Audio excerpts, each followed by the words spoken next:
te mea tuatahi ke te mihi atu ki te mana whenua, te ati awa, tuarua e mihi kauana ki a ki te heitia me tōna whare kāhui ariki, pai mārere ki a rātou. Me ngā tāngata kua huihui mai i te atu nei hei tautoko i te kaupapa, ngā mihi mahana ki a koutou. Ko wai au he uri tēnei no ngā te tipa, Waikato Maniapoto me te o Pōuri, nō reira tēnā rā tātou karatua. Good morning. Before I begin, I just wanted to acknowledge the mana whenua on whose lands we meet this morning, my fellow speakers as well, our MC and you all. I was really delighted to see when I got here this morning at about 25 minutes past 9, my cousin from Ngārua Wahia, where I live, and also my husband's uncle, so I actually feel like I'm amongst whānau already, which is really unexpected and delightful. The brief that I have to, let me just see if my PowerPoint is going to be popping up at some stage. Aha, excellent, that's reassuring. So the brief that I have to talk about today is the future of people in Aotearoa, which is a really big kaupapa, but I've been asked to do it very briefly in like 10 minutes. So I'm going to be really selective. And given that I work in a demographic institute, I'm going to start by highlighting what I think are some of the main demographic trends with a kind of a quick romp through the data. And then I'll focus on a couple of key related issues which I believe are critical for us to address for our future collective well-being. So I want to begin with population ageing. It's a topic that some of you may have some degree of familiarity with already. And projections show that with a fairly high degree of certainty that in less than a decade, there will be more people in Aotearoa aged 65 years and older than there will be children. This is already the case in 1/3 of our 67 territorial authorities. And in Aotearoa, where there are more older children than older people than children, is historically unprecedented. It's a change that most people aren't aware of. It's one that we haven't yet fully digested, but it's one that we'll have to wrap our heads around pretty quickly. The scenario is somewhat different for Māori because of our relatively youthful population structure, the result of having a completely different demographic transition, which I'd love to talk to you about, but I don't have time. But here we see the Māori population pyramid on the left-hand side, which has a large base. It's kind of triangular shape, which you might be familiar with. That's the shape of population growth, and you can see that there's many more children in the base. So within Te Ao Māori and for the foreseeable future, tamariki will continue to outnumber kaumātua. And this contrasts with the total New Zealand population structure on the right, which is driven by the ageing of the Pākehā population and is shaped more like a sausage. So we have the triangle and the sausage. And if we pull the Pākehā population out, it would look even more sausage-like. The major driver of population ageing is not longer life expectation, although of course New Zealanders are living longer than ever before. Rather, population ageing is driven primarily by the outcome of the transition to lower fertility. Simply put, women are having fewer babies, and this won't reverse. Even in the least developed parts of the world where fertility is the highest, fertility is heading in one direction and one direction only, and that is down. Currently, the average New Zealand woman can expect to have on average 1.8 children over her lifetime. That's actually one of the highest fertility levels in the OECD, but it still puts us squarely in the realm in the company of sub-fertility countries. Rates of childlessness, whether by choice or by happenstance, are also increasing. In the 2013 census, for example, 1 in 6 women aged 50 to 54 years were childless. And the 2018 census data, when it finally materialises, will undoubtedly show an increase in that proportion, and all the evidence suggests that rates of childlessness will continue to increase. While Māori women have higher fertility, an average of around 2.5 babies per woman, that's still a world away from the 6 children per woman in the 1960s before the Māori fertility decline got underway. So, lower fertility and population ageing, with that comes depopulation. But it's a much more complex story, nuanced story than Auckland and zombie towns. The end of growth will not occur evenly across the country. We only have to look at the last 20 years, for example, between 1996 and 2013, to see that Ruapehu district lost 1/4 of its population, while Queenstown Lakes more than doubled. Over the next 2 to 3 decades, many towns and labour forces will shrink in size. Medium-range projections suggest that by around 2033, around half of our TAs will have experienced a shrinkage in the prime working ages, that is, workers aged 20 to 69 years. Even if we assume, unrealistically, very high levels of continuing migration, workforce shrinkage is still projected to occur in 1 in 4 territorial authorities. So we need to ask ourselves, what will life be like for those living in communities where the end of growth is nigh, where children and workers are in ever-diminishing supply, and the capacity to retain essential services and infrastructure becomes increasingly squeezed? What are the implications for iwi and hapu, whose very identity is embedded into the whenua, but who can't just up and leave and move to another rohe with brighter prospects? And how can we create silver linings in the face of structural changes that are largely irreversible? So population composition, not just size, will become increasingly important for us to deal with. One key aspect is ethnic composition. We know that Aotearoa as a country of 2 peoples is no longer true, if it ever was. So what might our ethnic futures look like? And here it's useful to consider changes in the future tamariki population. So in 2013, about a quarter of the child population was Māori, and about a quarter was Asian and Pacific ethnicities. By 2038, Māori are projected to comprise about 30% of the child population, that's 0 to 14. These are our future workers. And Asian and Pacific ethnic groups will each comprise around 1/5. You'll see at the bottom that the total was 141%. That's not because of my dodgy maths, but because an increasing number of these children will identify with more than one ethnic group, and so they're counted in more than one. Indeed, the majority of tamariki Māori will identify with at least 2 groups. That's not surprising to me. Māori have a long history of walking in multiple cultural contexts. Like other Indigenous peoples in colonised settler states, we simply had no choice. There is, of course, a huge amount of variation in ethnic composition sub-nationally, both due to Māori spatiality and migration-driven diversity. So if you look at Gisborne, for example, fully 80% of all tamariki in Gisborne by 2038 will identify as Māori. So that's a very kind of high-level, quick romp through the data of the demographic changes that are on the horizon. And so bearing all of this in mind, what are some of the key take-home messages? For me, the first one is really simple, and that is cherish our future taonga. This one seems fairly obvious to me. In a future where older people outnumber children, where labour forces are shrinking, where Māori make up an increasing share of children and future workers, we can't afford to waste our most precious resource, our tamariki and our rangatahi. But that's currently what's happening. There's a plethora of grim statistics attesting to the poor outcomes and the poorer life chances of young Māori, and particularly young Māori males. And this is not to deny the agency or creativity, but simply to acknowledge the very real systematic inequalities that exist. But there is a silver lining. My colleague Natalie Jackson has written extensively about the Māori demographic dividend that arises when a relatively youthful subpopulation, the Māori Triangle, coexists alongside a relatively ageing population that is disproportionately heading towards retirement. That's the Pākehā sausage.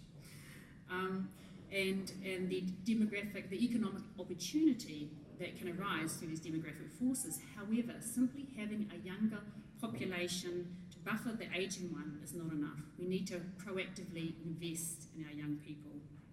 In Gisborne, this is particularly critical because a newborn baby boy born there between 2012 and 14 could expect to live on average 70.4 years, but a non-Māori baby boy born in Gisborne at the same time could expect to live 79.4 years.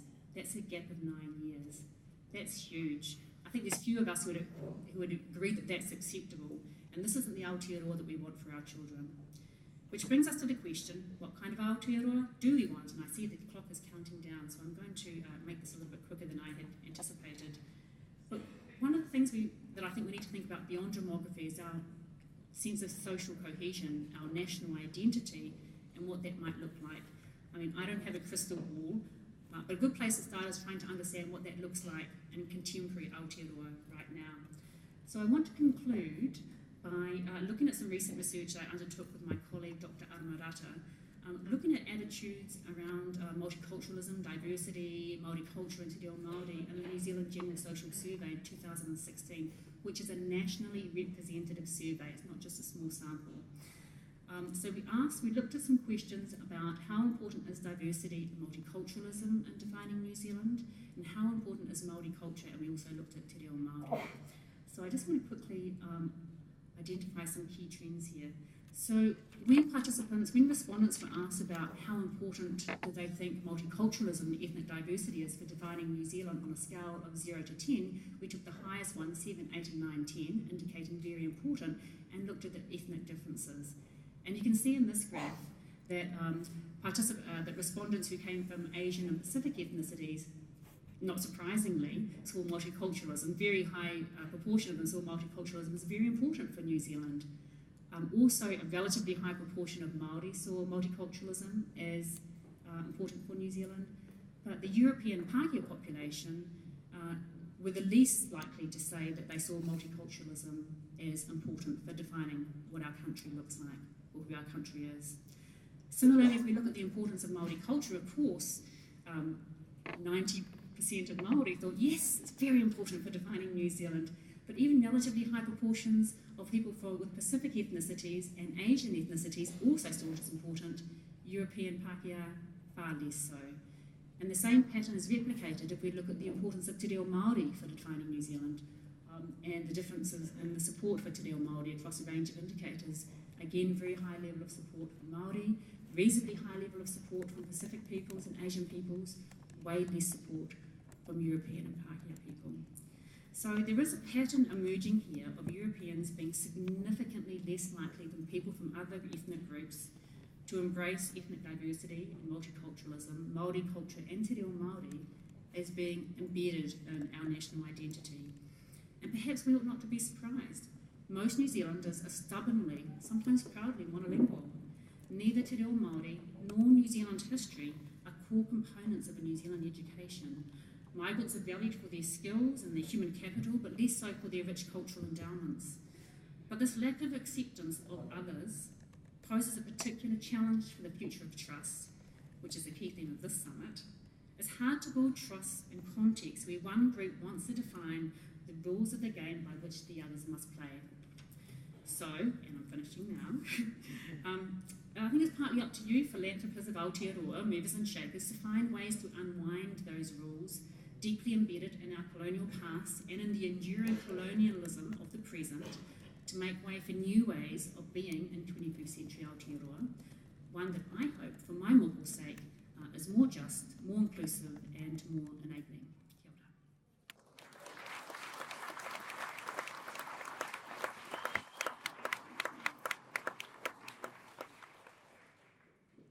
E tahu Professor Kukutai, nā te tipa, nā te kino haku, te apauri, tēnei te mea te kia koe. Food for thought, food for thought. And to enhance the diet of food for thought, I'd like to ask Shamubeel to come forward, an experienced economist who will help stimulate some thinking around where the future is coming from. Thank you. Look, it's a great pleasure to be here today. I didn't bring slides because we've only got 10 minutes and I'll do what I want. I'm notorious for putting up far too many slides that take far too long to figure out what they're doing. Now, I want to start with a question. How many of you expected Brexit to happen? Show of hands. You're the same people who expected Trump to win, right? The reason I start with that is because I think where we are at with the economy today is a result of the economic dislocations that have taken place over many decades. The economic growth, the patterns of economic activity, but also the priorities that we have placed over a long period of time, I think has been absolutely about the dislocations that we see in politics, policymaking, and society today. One of the big conversations that I have with baby boomers in particular is around the incredible technological progress that we've made, the increase in material standard of living that is possible for so many of us. One of the big denials that I fight against and you fight against every day is the significant gaps that exist in society despite the material increases in quality of available to many people. When I look at Trump and Brexit, for me, those are absolutely political issues, but also a result of economic changes that have taken place over a long period of time. The political dislocation equates to the social dislocation that has taken place over a long period of time. They have been caused by economic and social policies that we have had part in shaping, in implementing, but more so in the disengagement that we have placed in politics over a long period of time, where social policy, social discourse, political and policy discourse has been taken over by mandarins who have very little heart when it comes to the realities of what's going on in different parts of New Zealand. I'd like to propose a theory to you that right now we live in Aotearoa and many parts of the world where no one is basically in charge. Very few people have the ability to create lasting macro wholesale change, and as a result, we have to be far more active and deliberate in our efforts, because I don't think we can leave it to others to make it happen. And the reason I say that is because when I look around New Zealand, I see extraordinary opportunities, extraordinary progress, but also persistent gaps that have not been resolved over many decades. One of my loves in life is around talking about housing policy. The reason why I talk about housing policy is because it's one of the most tractable examples of a decline in inequality, in access to opportunity in New Zealand that we can see. We still talk about our nation as a country that celebrates home ownership, and yet that dream peaked in 1991. We have given up that progress, and we've gone back to the period of the 1950s in terms of home ownership rates. We have kids that are getting sick because they live in grotty, moldy, cold homes. I was in OECD last year, and one of the questions from the audience was, why do you have such high rates of rheumatic fever in New Zealand? It's shameful that it happens in a country like ours. You mentioned zombie towns, thank you. They had a march in Wanganui in my honor on Halloween after I went there. And I was chatting to somebody from the Sunday program the other day, and they said they've never had so many complaints about our program they've made. So as an economist, it's quite nice to know that I've touched a raw nerve. And it's true that it may not be quite as black and white, but you know what? We've got to talk about this stuff. It's not good enough to say that every region will prosper. It's not good enough to say that you can have a great life everywhere, because that is simply not true. There are many places where New Zealanders are being trapped in a life that doesn't have a future, that doesn't have progress, that has significant hurdles and barriers, that is simply not good enough. There is a New Zealand story, and there is a myriad of other stories, a society that is balkanized and fractured across many different dimensions. Despite the economic progress that we've made over a number of decades, and that will continue because we have all the ingredients of economic activity as we measure it today that will make enormous progress when it comes to profit, when it comes to jobs, when it comes to all those indicators that we try and maximize. But at the same time, we have to understand many of the promises that our understanding of the economy, politics, and policymaking is based on are myths. One of the biggest myths that we suffer from in New Zealand is a view that the government is in charge, that we have absolved our responsibility and we've given the responsibility to government, especially post-war New Zealand, where the government would take care of most of the big issues, that we don't need to be involved in community, that we don't need to look after our neighbors, that we don't need to look after communities because we pay our taxes and the government will take care of it. But you know what? We have never paid enough taxes for that to happen, ever. So to expect that myth is going to be realized is not realistic, and the experience of the last 40 to 50 years shows that is exactly the case. But more so, I think what I look at is our inability to crack the big problems, the big challenges around housing, around health, around the disparate gaps that we see across many different parts of society. They have persisted over so long. When I look at income inequality, for example, we had very low income inequality post the Second World War, where we had a whole host of policies that was designed to do that. It was no golden era, there were lots of issues, but also when we did the reforms of the 1980s, which were necessary, we threw out a lot of good stuff with the bad. We had an increase in income inequality, and despite 40 years of economic progress, that number has not diminished at all. How can you have 40 years of growth, but no reduction in inequality? How can it be over this period of extraordinary economic success that home ownership rates are falling, that the lifetime incomes of our children are lower than our parents? Did you know that I'm the last generation that can expect to earn more than their parents? Your children will have a lower life expectancy of income than you do. I think it's shocking. We're leaving our children a world that is less full of opportunities than you had. One of the other challenges that I find is the idea that somehow there is somebody who's in charge of everything. Christchurch for me was a real wake-up call. So those of you who don't know, I grew up in Christchurch, and I've been to the mosque, I've prayed there, and it was extraordinary to see the scenes taking place there. But do you know what really stood out for me? The ambulances were provided by St. John. What the hell is going on when one of the most critical services is funded by a charity? How stark is that in terms of a view that, in fact, we don't support the things, we don't fund the things that are critical for a normal functioning society? The current economic model is extraordinarily unsustainable. It's extraordinarily unsustainable because not only do we see the growing social divides that have led to the kind of political catharsis that we see in places like Trump and Brexit, I think what we see is very much about policymakers are effectively less powerful. Brexit for me was a wake-up moment. It was a wake-up moment for me because I did not expect a population could vote for something so self-destructive. They literally voted for something that would be bad for them. But when you look at the statistics, you look at who voted and why they voted, you suddenly realize that this is exactly where we're headed in many parts of the world. The picture we saw of the UK and the picture we saw of the Trumpian, the US, is not a country full of idiots. It's just a country full of people who are angry. They're divided and they're fractured and balkanized. And you know what? That matters. Because the balkanized group of population, they're only united by anger and discontent, and they're now the majority of voters. They have no unified political view. They have no view of the economy that's unified. When they are in charge, what you'll find is this flip-flop of policies, this inconsistency of policies, and all those bits and pieces.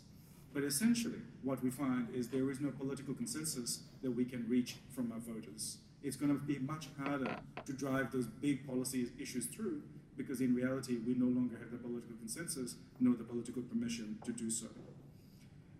We passed off a lot of responsibilities to technocrats. Think about our central banks, right? They were meant to manage the economy. Well, I think you guys, if any of you subscribe to the central bank newsletters, you can stop. Interest rates don't matter anymore. They do not have any influence on the economy anymore. The Reserve Bank has one job, and that's to manage inflation, and for 10 years they have failed to generate it.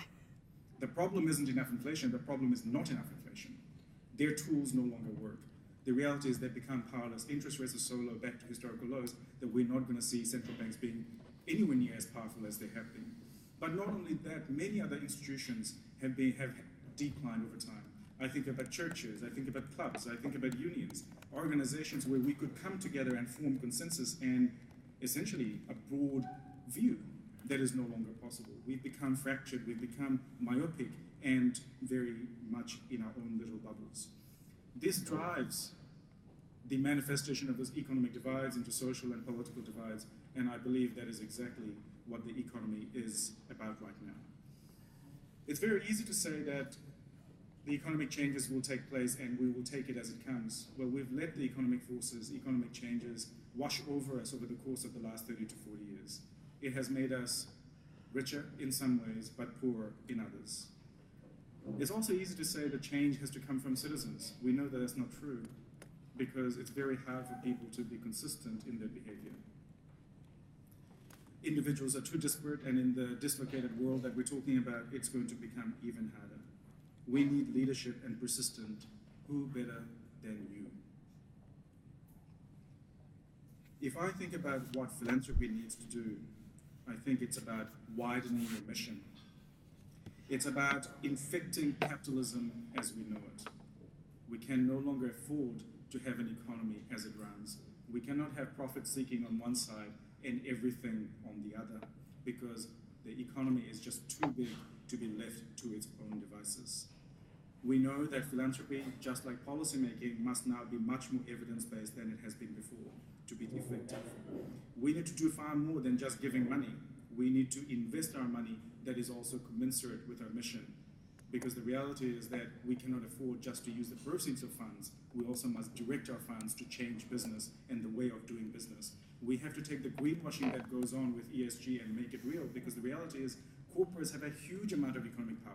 They are the ones who are the economy. They are the conduit where we can have a great deal of impact. And our mission must be to change the way of doing business and the way the economy operates. For me, one of the big challenges is New Zealand seems to be stuck, like many other places, in a thing of incrementalism. I love this quote from Martin Luther King. This is no time to engage in the luxury of cooling off or to take the tranquilizing drug of gradualism, and yet I think that is exactly where we are. If I look at the economy and where it's at and the future of New Zealand, I think it is time for us to take a radical reimagination of business, politics, and economy. My plea to you is be that force and agent of change, because the reality is there is nobody else who's in charge. Thank you.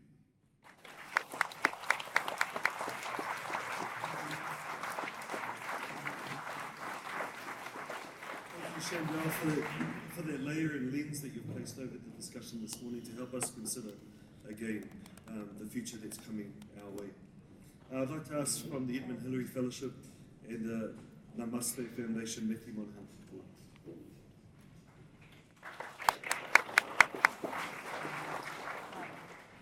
Kia ora tātou te whānau, ko Matthew Monahan aho, nā mihi mai oha ki te ati awa taunaki whānui, I te manakitanga, me te whakatau I ngā nahi.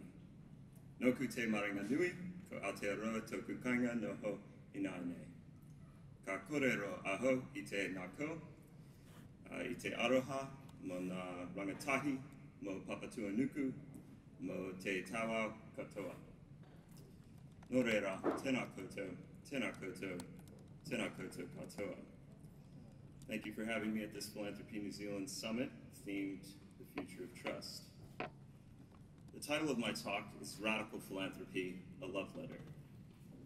By radical, I'm referring to the Latin origin, which means relating to a root, or the base. A love letter because, well, that's what it's all about, right? The word philanthropy translates to mean love for humankind. And it's a letter because, as you've noticed, I'm reading it. I hope this is not offensive to any sensibilities. It's a distinct honor to address you, so I want to choose my words wisely, or at least precisely. It was, in fact, a somewhat radical act inviting me here to speak. I've never been asked to give a talk on philanthropy before. My credentials in this field are quite modest. I'm an early-stage millennial, which obviously discredits anything I have to say. Plus, I'm a bloody Yank. As you've noticed, we get confused about where the equator is. I've been a New Zealand resident just a few short years. Nonetheless, I've been asked to share my thoughts about the future of philanthropy and how it will be shaped by the forces of technology. If that were phrased as a question, my only honest answer would be, who knows?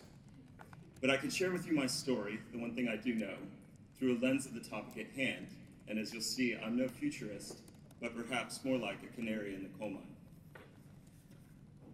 Many of my ancestors immigrated to the United States from Ireland in the mid to late 1800s. The potato famine, known as the Great Hunger, killed over 1 million Irish people and created over 2 million refugees, a consequence of monoculture farming. Once in the US, my relatives worked in the coal mines and on the railroads, raised many children, and served in 3 American wars, subjects and participants of the American Empire. My brother Brian and I grew up in Southern Illinois. Our parents blessed us with a love for outdoors and education, and we were also the products of our capitalist culture. I remember reading Donald Trump's The Art of the Deal when I was in high school. And with more hubris than humility, Brian and I both dropped out of college and moved to Silicon Valley. I put on hold my dream of writing a children's book because, well, the money's in computers. Perhaps the most fundamental ideology of Silicon Valley is that of exponential growth. You've heard it before. Technology is accelerating, AI, synthetic bio, autonomous vehicles, quantum computing. The list goes on. A rate of change impossible to comprehend with our mere monkey minds. And ultimately, these trends will converge to a point, the singularity, like some kind of exponential Big Bang, or so the idea goes. Of course, these patterns also fit nicely within the operating incentives of capitalism, infinite growth, no limits. The tools of tomorrow will fix today's failings. Brian and I paid homage to these exponential curves by calling our company Inflection, where we worked on the digitization of government records, which launched us into the lucrative business of genealogy, or my favorite Turea word, whakapapa. At Inflection, we raised venture capital, managed hundreds of employees, and rode the waves of of cloud computing, big data, SaaS, machine learning, and so on. After you've ridden enough of these waves, you tend to expect those on the horizon. We got a first-hand view into the worrisome trends around data privacy and profiling, what's often done in the name of fighting terrorism, and the crucial role of independent privacy watchdogs.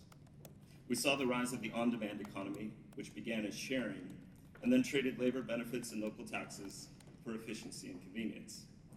And we also stuck around just long enough to see the beginnings of the blockchain revolution, which will almost certainly rewire the architecture of finance and more. Then one day we got our lucky break. Ancestry.com, a public company, offered to buy our genealogy website, archives.com, for $100 million. To which we replied, where do we summit? It was not a big exit by Silicon Valley standards, but after the money was divided between the company and the investors and the team and the tax collectors, we got our share. It was life-changing, and it was more than enough. Behind those goofy grins were two boys, at that point disillusioned with the system, coping with the sudden loss of their father, and sensing danger ahead. Brian says we were like a dog chasing our tail, and then we finally caught it. So now what? Well, we did what most sensible people do when there's a surplus. You give it away. Notice I said give and not grant. There's one thing I still believe now that I did back then, it's that philanthropy can use with more gifting and less granting. In that sense, you could say that the future of trust is more trust. And so we called our efforts Namaste Foundation. Namaste means I bow to you. It was our way of bowing with gifts of support to those doing the work. Plus, California had exposed us to just enough crystal bookstores, yoga complexes, and hipster vegan cafes that we figured, why not? We put the money, $5 million, in a donor-advised fund at the Silicon Valley Community Foundation, the largest community foundation in the world, now with over $13 billion in assets. We were dismayed to see the financialization of philanthropy, to discover that only a small percentage of charitable money is actually paid out, while the rest is under management and invested back into an extractive economy fixated on perpetual growth. The basic premise of philanthropy is that money can be used for good. So certainly we must also believe the opposite, right? And that makes it crucial that we examine the ethics of investing and divesting. And let's face it, morality doesn't fit neatly into a spreadsheet. With Namaste Foundation, we've intentionally chosen below market rate returns and a 10-year spend down strategy, which we're halfway through. We've gifted funds to dozens of small and medium-sized nonprofits, bowing to exceptional activists, artists, and frontline workers of our time, with a particular focus on ecological media and education. We've generally focused on causes at the edges, where funding is scarce and more leveraged. At the Silicon Valley Community Foundation, only about 1/4 of 1% of assets under management go to environmental groups per year. This is during the hottest years on human record in unparalleled species extinction. In California, it's against the backdrop of mega droughts, forest fires, and companies controlling enormous supply chains of extraction. And look, there are plenty of exponential charts. I'll be honest, what I saw in Silicon Valley was a corporate culture unwilling to face hard truths and take responsibility. A philanthropic sector racing to give an iPad to every 2-year-old so that no one gets left behind. And a vivid demonstration that a region's success, in economic terms, is not the same thing as quality of life. And so our family did what our ancestors did. We went west. With our mother, Brian's new wife, Caitlin, and siblings, we immigrated to Aotearoa, New Zealand. Refugees of privilege, we came in hopes of finding moral leadership, or even just sanity, in these times of great unraveling. One of the contributions we sought to make here alongside our friend Joseph and others in this room is helping set up the Edmund Hillary Fellowship, a unique partnership with Immigration New Zealand, the Hillary Institute, and Te Atiawa Taranaki Whānui. EHF is a nonprofit program designed to uplift and bring together talented changemakers in the leadership spirit of Sir Ed. There are currently 145 fellows in the program, with demonstrated global excellence in a variety of social and environmental impact fields. As for the family, we've settled in, learning how to sling Kiwi profanities like yeah, nah, and sweet as. And now we have a cute dog. We're living on a quintessential New Zealand farm just at the edge of town. It's a former dairy block with a radiata pine plantation and native bush. There's an idyllic river, rolling green hills, and yes, decades of accumulated chemical fertilizers, effluent runoff, and deforestation. So now 15 years since I left the halls of higher learning, I find myself knee-deep in permaculture design studies, ankle-deep in compost and manure, surrendering to the sounds of the forest, retooling and upskilling not for the future of work per se, but for the generational call of conservation, grief, adaptation, and renewal. My take is that the future of philanthropy will be shaped by what technology leaves out. And what could be more at the root of our humanity than our place in the web of life? Nearly 500 years ago, Western society realized that Earth is not at the center of the universe. Perhaps now we're realizing that humans are not at the center of Earth. I'm deeply inspired by New Zealand and what's possible here. My prayer is that we'll be radical enough to the root of our giving, to the root of our ideologies, and to the root of our relationship with Papatūānuku. Thank you.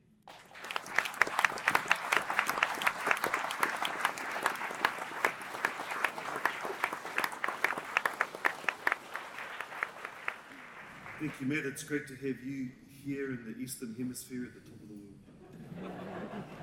Rob, would you like to come forward? Ladies and gentlemen, Rod Oram.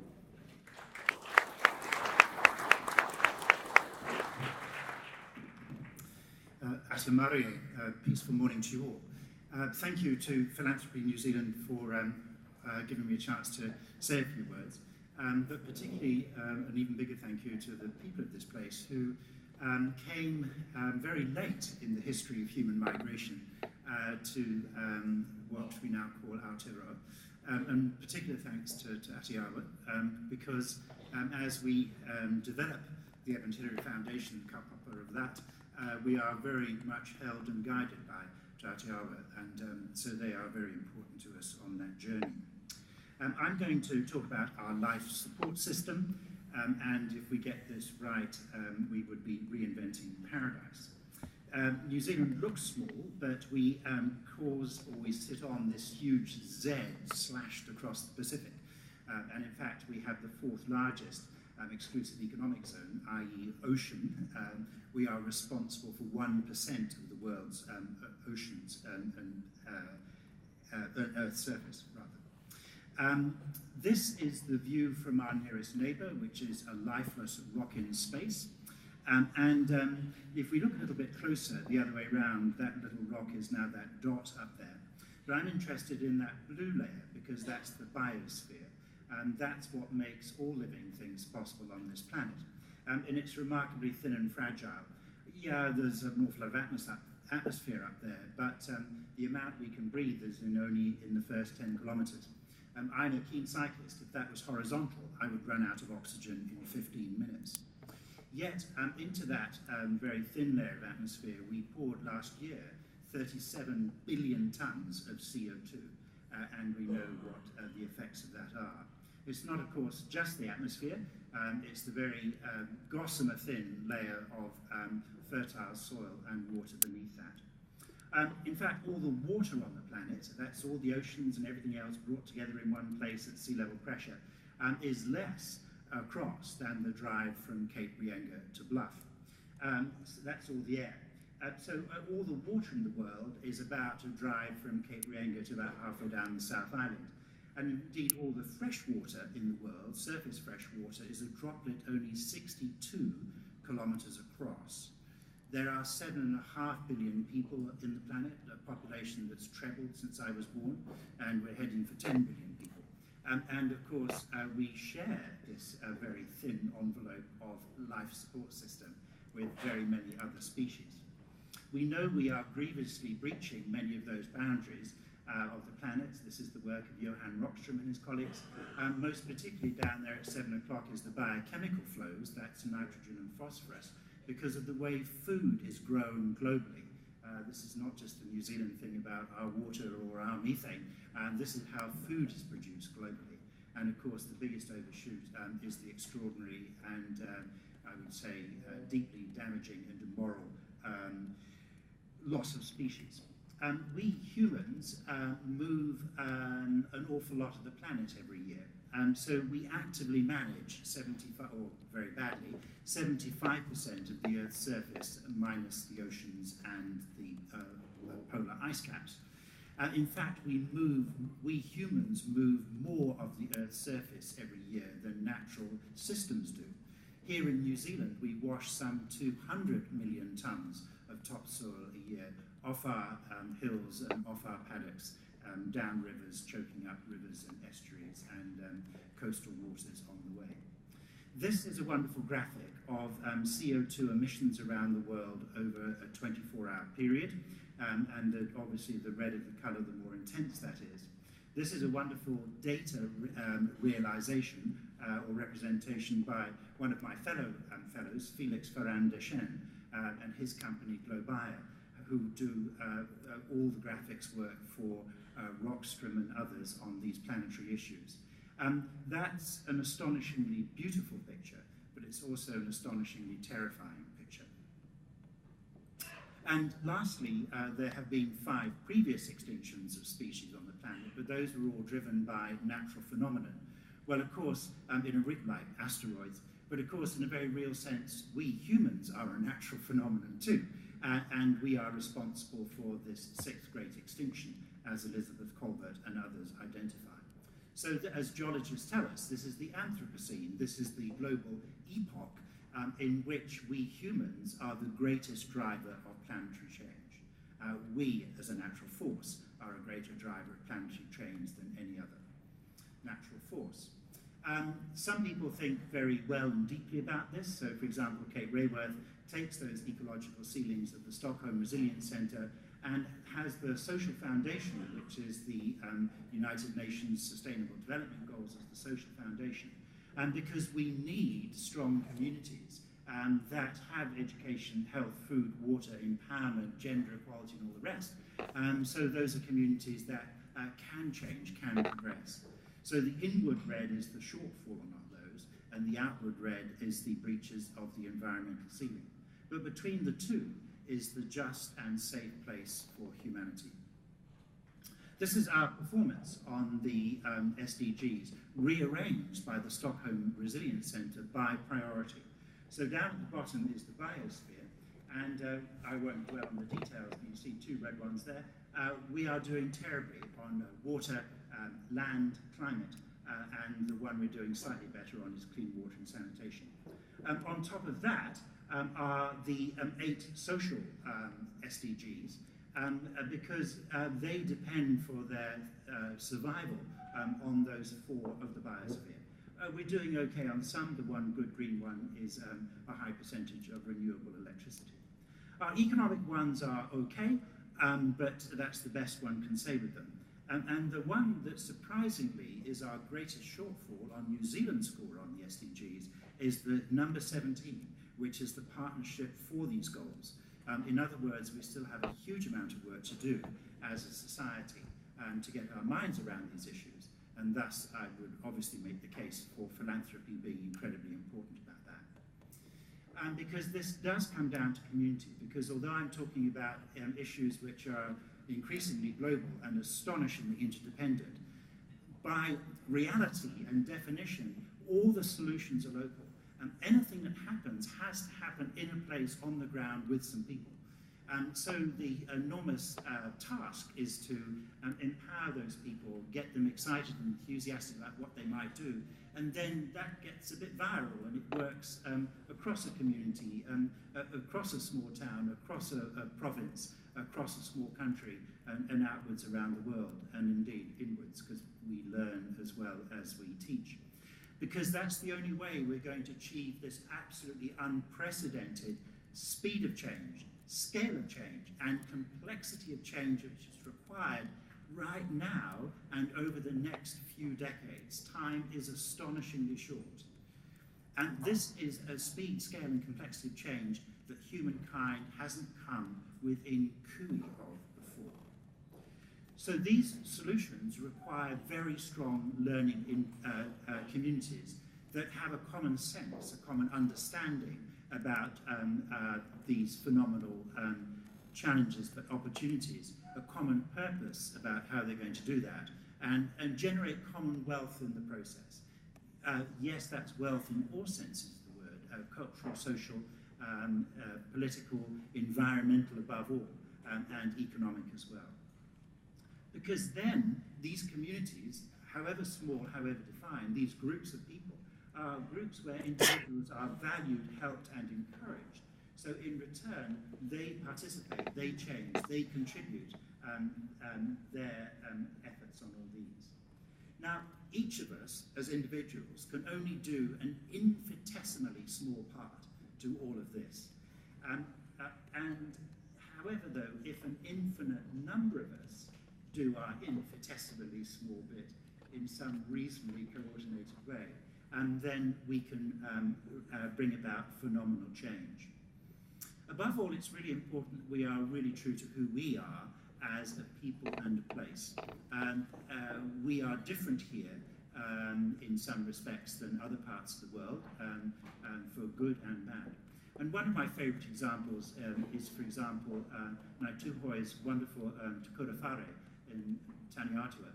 When they got their treaty settlement, they didn't rush out and buy a motel or build an inland port. Instead, they together built a building because they knew that building a building was building a community. And so they sourced wonderful timbers from the Turaweras. They built a building which was an incredible expression of them, but meets very demanding global disciplines for being self-supporting for water and for energy. I know from a little bit of contact with Tuhoi on this, this building that approach is having a wonderful catalytic effect on them. Later on this morning, we've organised a workshop for ecosystem crises our survival depends on. Originally, the title was Challenges, but I think things have got worse since I suggested that title a couple of months ago. That we're going to look at climate change, land, water and biodiversity, oceans, and citizen towns. One last thought, it's actually about civilization. That's a big, scary word, but if we take a long view of history, civilizations come and go. We should be quite relaxed about that. Often the next civilization's a better one, although some can be very regressive. Let's hope the next one is better. This is a very arresting quote from 4 years ago from an American writer, Roy Scranton. The book is Learning to Die in the Anthropocene. When I first read the book, saw the title, I was very troubled. I couldn't relate to it at all, because I couldn't let go of the idea that there's something wrong about the way we operate now, our values now, because that's essentially all a civilization is. It's just an operating system and the values that drive it. So I'll leave you with Scranton's quote. The greatest challenge we face is a philosophical one, understanding that this civilization is already dead. The sooner we confront our situation and realize that there is nothing we can do to save ourselves, the sooner we can get down to the difficult task of adapting with mortal humility to the new reality.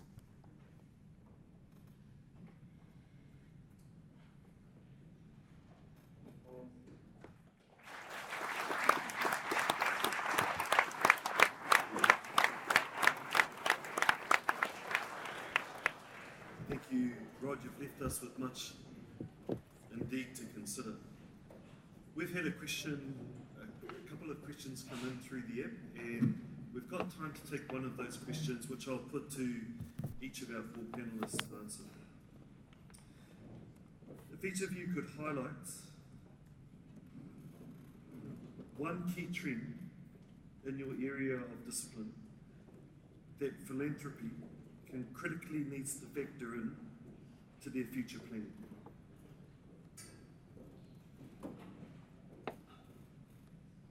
And anyone can go first. I'll jump straight in. I'm completely fascinated by the predator-free movement because I also have some problems with wiping out various species. But it's quite extraordinary how it does bring communities together. I think there are really, really powerful things to learn in that about how people can feel involved. People in communities who would otherwise, cross the street rather than have anything to do with each other do actually work together. And I think there's something incredibly special around that. That if we understand that better, we can apply it far more widely in all the other challenges we're working on. My take would be, I see a lot of philanthropic dollars coming towards the cause of digital literacy, and I feel like we're going to solve that one. But what I'm more concerned about is ecological literacy for those youth. So how do we teach more basic principles and get them outside in the gardens, in the soil? And I think philanthropy can do a lot there. Well, where I live in Ngānua Wahia, I don't see a lot of philanthropists. So come to our town. We have a lot of rangatahi Māori. Those listening.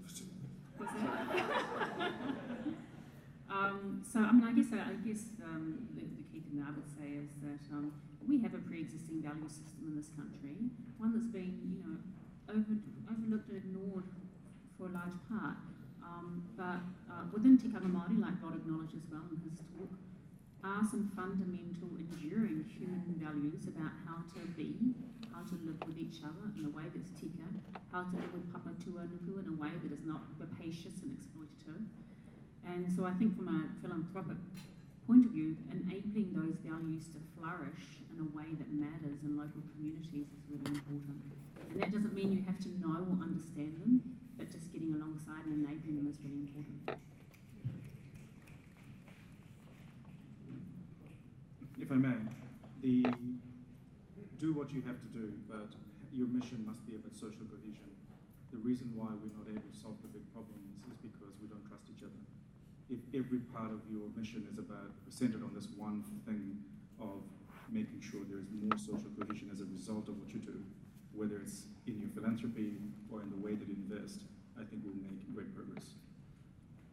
Thank you. Ladies and gentlemen, let's put our fingers together and provide a big round of clicks for our four panelists who have set the agenda for us